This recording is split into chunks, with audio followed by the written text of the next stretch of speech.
आज मैं सर्वप्रथम मेरे साथ हैं प्रदेश कांग्रेस पार्टी की प्रवक्ता श्रीमती संजीता चौहान जी और सोशल मीडिया की तरफ से हमारे कांग्रेस की पार्टी की तरफ से जो महिला मोर्चा की कड़ी में मैं ये कहना चाहूँगा पार्टी की तरफ से कि भारतीय जनता पार्टी ने नगर निगम शिमला के जो इलेक्शन 2 को होने हैं उसमें पहले से ही घुटने टेक दिए हैं। और मैं जिस तरह से दिल्ली के अंदर जो ये सुरेश कश्यप जी जो सांसद भी हैं साथ में शिमला लोकसभा के से चुने गए हुए हैं, वो दिल्ली में दाखिल भी हैं, कुछ बीमार भी हो गए, तो उनकी हम अच्छे स्वास्थ्य की कामना करता हुआ मैं उनको ये कहूँगा कि भारतीय जनता पार्टी ने जो है नगर निगम शिमला के चुनाव के लिए आज ही घुटने टेक दिए हैं। और उनके ऊपर जो रिस्पॉन्सिबिलिटी जो हमने सुना है सोशल मीडिया से कि भी चुनाव के चलते, असेंबली के चलते जो है उनको ये गाजगिरी है, तो मैं ये कहूंगा, मैं ये नहीं कि भी सुरेश कश्यप जी का मैं समर्थन कर रहा हूं, मैं ये कहूंगा भी भारतीय जनता पार्टी के जो राष्ट्रीय अध्यक्ष हैं जो हिमाचल से हैं जगत प्रकाश नड्डा जी, उनको भी इस्तीफा दे देना चाहिए। और हिमाचल प्रदेश के जो अपोजिशन के लीडर हैं विधानसभा में भारतीय जनता पार्टी के ठाकुर जयराम जी जो मुख्यमंत्री रहे हैं, सारी रिस्पॉन्सिबिलिटी जो है मुख्यमंत्री की होती है जब वो तंत्र में होते हैं, सिस्टम में होते हैं और राज कर रहे होते हैं, तो उनको भी इस्तीफा दे देना चाहिए। और नीचे दिल्ली से जितने भी सह प्रभारी भारतीय जनता पार्टी के यहाँ पर हिमाचल के में आए थे चुनाव के दौरान, उनको भी इस्तीफा दे देना चाहिए। सुरेश कश्यप से ही क्यों इस्तीफा मांगा गया है? चलो हमें इसमें ज्यादा नहीं कहना क्योंकि इनका आंतरिक मामला भी है पार्टी का, लेकिन हमें तो खुशी ये है कि भारतीय जनता पार्टी ने जो अब इन्होंने हार का मुंह तो इनको देखना ही था नगर निगम में, अब तो जड़ से ही जीरो का जो फॉर्मूला है जो पार्टी हमारा मानना है वो शुरू होगा और हम जो है 34 वार्ड में जो है 34 की 34 सीटें जो है हम जीतने वाले हैं और फुल मेजॉरिटी का तो से भी ज्यादा, मतलब 34 का मतलब तो 100 में से 100 तो हम वो जीत करके एक परचम लहराएंगे। जब कभी 1980 के दशक में जब शांता कुमार जी मुख्यमंत्री हुआ करते थे तो 100% सीटें जो है भारतीय राष्ट्रीय कांग्रेस में जो हिमाचल प्रदेश में नगर निगम शिमला में जीती थी और वही इतिहास जो है इस बार दोहराया जाएगा। और उस टाइम बड़ी बात यह है जो आज मुख्यमंत्री है प्रदेश के ठाकुर सुखविंदर सिंह सुक्खू जी, वो उस टाइम पहली बार जो है काउंसिलर का इलेक्शन जीत करके छोटा शिमला वार्ड से एमसी शिमला में आए थे और सारी की सारी सीटें जो है हिमाचल प्रदेश में नगर निगम शिमला में उस टाइम जीती गई थी। और इस बार भी वही परंपरा हम कायम करने को जा रहे हैं। और भारतीय जनता पार्टी ने जो काम किए थे और नहीं मतलब जिस तरह के काम किए थे कारनामे इनके भारतीय जनता पार्टी के नगर निगम शिमला में रहे हैं, खासकर प्रदेश की छोड़िए अभी नगर निगम की बात करते हैं। स्मार्ट सिटी को लेकर के ये एक सबसे बड़ा घोटाला है।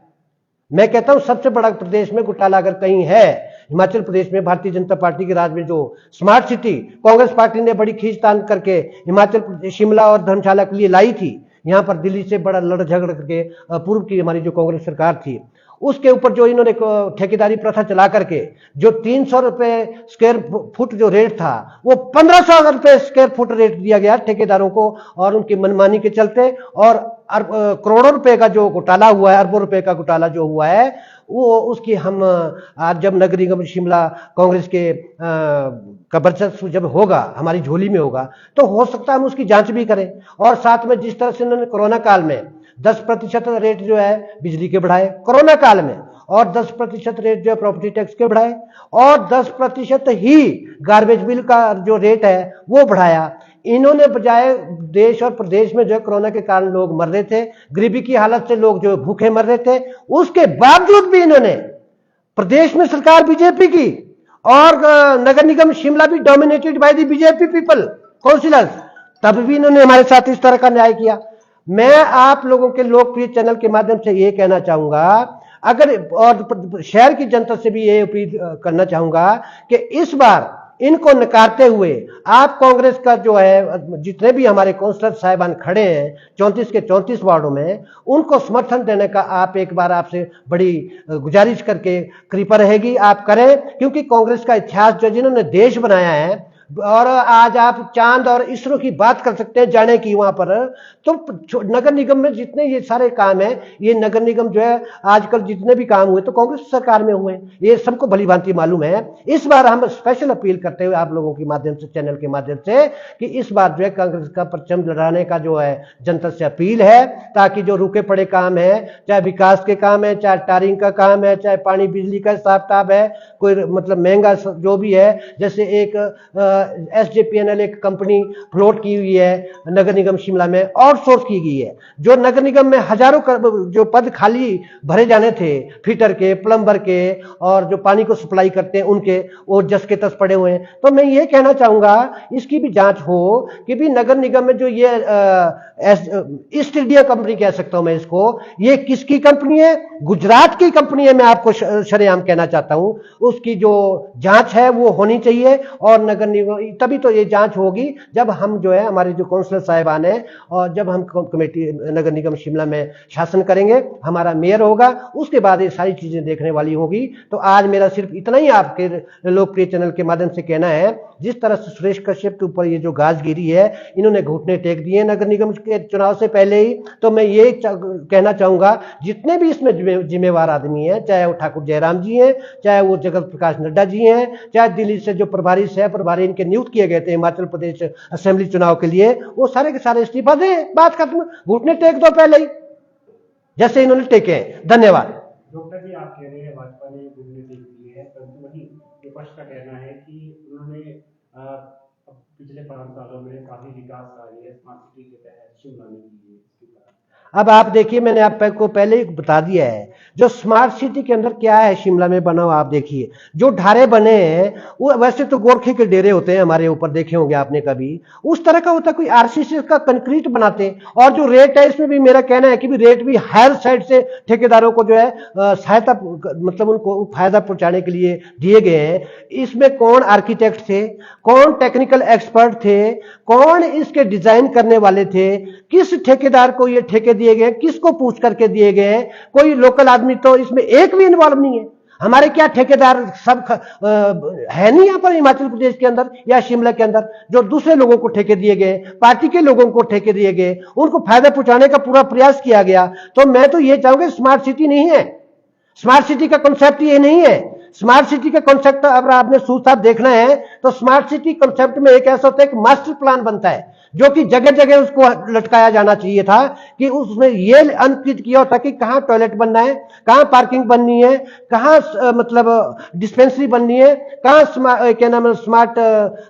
हॉस्पिटल्स बनने हैं, कहां दूसरे पानी की जो चीजें, जो ऑफिस है बिजली के और दूसरे पानी के जो ऑफिस हैं, और दूसरे जो पार्किंग है, लेडीज के लिए टॉयलेट अलग से चाहिए, जेंट्स के लिए तो चलो जो है वो सफिशिएंट नहीं है, वो भी चाहिए थे। और ये जो तारे लटकी हुई हैं, जमघट देखा होगा आपने बाजार में, स्मार्ट सिटी देखिए आप, स्मार्ट सिटी बोलते हैं इसको, वो अंडरग्राउंड होनी चाहिए थी। पानी की बिजली की तारें अंडरग्राउंड होनी चाहिए, और टेलीफोन की अंडरग्राउंड होनी चाहिए, पानी की पाइपें अंडरग्राउंड होनी चाहिए। यहां तो सीवरेज सरेआम बह रहा है। आप देखिए न्यू शिमला का जो न्यू शिमला जैसे एरिया, जो मर्ज एरिया है, कल बारिश हो रही थी, सड़कों में नालियां बंद पड़ी हुई हैं, पार्क बंद पड़े हुए हैं, और जो वहां पर थोड़े बहुत उन्होंने कांग्रेस टाइम के में जो डेवलपमेंट हुआ था वो भी टूटा फूटा सा है, और प्रॉपर्टी टैक्स अलग से दे रहे हैं और हायर साइड से दे रहे हैं। और न्यू शिमला एरिया तो एक ऐसे एरिया, विकास नगर, न्यू शिमला, पटियोग और कागनाधार एरिया कुछ ऐसे एरियाज है जिसका मालिक एक तरफ से हिमुडा भी है, वो भी ग्राउंड रेंट ले रहे हैं, और नगर निगम शिमला प्रॉपर्टी टैक्स ले रहा है, और गार्बेज बिल और दूसरे इलेक्ट्रिसिटी बिल, ये तो चलो है ही है।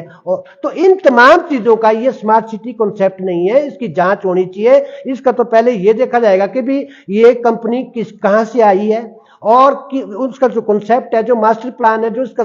एक कुछ तरीका बना हुआ होना चाहिए। जिस तरह से एक आउटलाइन होती है, कुछ संविधान टाइप होता है, कोई मास्टर प्लान होता है, उसके तहत क्या क्या चीजें बनानी चाहिए, होनी चाहिए थी शिमला में, वो सार्वजनिक किया जाना चाहिए था। और अभी तक क्या बना हुआ है? अब देखिए क्या बना हुआ है, बताइए। सब्जी मंडी का हाल देखो, किसी की जगह कम कर दी गई है और किसी की ज्यादा कर दी है, और वो चादरों से ढका हुआ है, और कभी हो सकता है वो बारिश जैसे तूफान वगैरह कभी आ भी जाए तो उड़ सकता है। हम चाह रहे थे कि सस्ते रेट में जो लोकल जो टेंडरर्स हैं, लोकल जो ठेकेदार हैं, उनको भी 4 पैसों का फायदा होता, सरकार को भी होता, नगर निगम को भी होता। और एक स्मार्ट सिटी के जो कॉन्सेप्ट के तहत जिस तरह से रोड, बिल्डिंग्स और ये जो पेंट होना चाहिए था बिल्डिंग्स के ऊपर छत निकाल करके, और शिमला में पुरानी बिल्डिंग है 1947 से पहले की, और उनको कईयों को अनसेफ डिक्लेयर कर दिया गया है, और टेक्निकली उनको अनसेफ डिक्लेयर नहीं किया गया है, और उनको रिपेयर करने के लिए और वो टैक्स दे रहे हैं 1947 से लेकर। और आज उसमें एक मतलब पूरे जैसे 3-4 भाई हैं, वो अलग अलग सेट में या फ्लोर में रह रहे हैं, उनको बोल दिया भी इसको खाली करो, ये अनसेफ है। तो उनको रिहेबिलिटेट करने के लिए उनको कौन सी जगह जो है नगर निगम शिमला दे रहा है, वो बेचारे परेशान है। कईयों के बिजली के कनेक्शन काट दिए हैं, कईयों के पानी के कनेक्शन काट दिए हैं, कईयों ने अपने घर खाली करके दूसरे लोन लेकर के, कर्जा लेकर के दूसरी जगह फ्लैट्स ले लिए हैं। तो इस तरह से लोगों को, शहर के लोगों को उजाड़ना, ये कोई अच्छी बात नहीं है। इसके ऊपर कांग्रेस सत्ता में आते ही इसके ऊपर काम करेगी और दोषियों को सजा बिल्कुल देगी, और इसमें कोई शक नहीं। मैनिफेस्टो में कुछ बड़े अभी मैं टेक्निकली इसको अभी एक आधे दिन में इसको हम जारी करेंगे, और जारी करके फिर आपको सब कुछ अवगत करवाया जाएगा पॉइंट वाइज, या जो भी उसमें कंडीशंस होंगी, जो भी उसमें मतलब गारंटीज होंगी, वो आपको बता दिया जाएगा।